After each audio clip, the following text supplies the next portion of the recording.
The darkest of America's regular tragedies has returned, a school shooting, and it occurred on the very first week of classes after the summer holidays. This time the attack was on a Roman Catholic primary school in Minneapolis, the perpetrator firing through a window as the young pupils prayed in the adjacent church.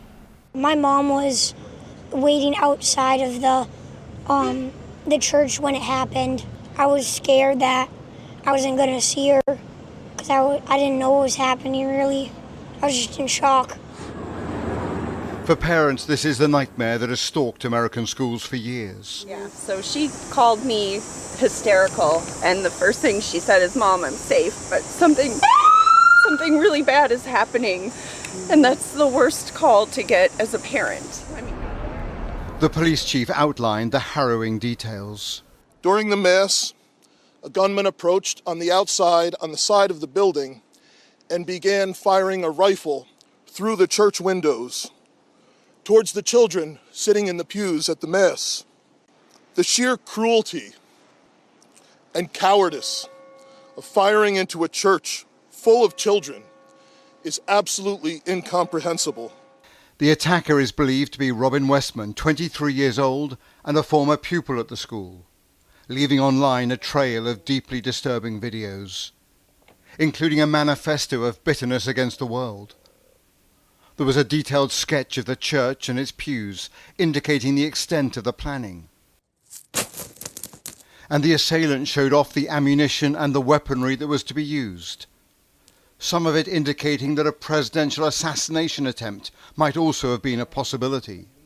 Police say all the guns were purchased legally. As political figures, including the president, offered condolences and sympathy, and with the White House flag flying at half-staff, the city's mayor dismissed those messages as meaningless. Don't just say this is about thoughts and prayers right now. These kids were literally praying. It was the first week of school. They were in a church. They should be able to go to school or church in peace without the fear or risk of violence, and their parents should have the same kind of assurance.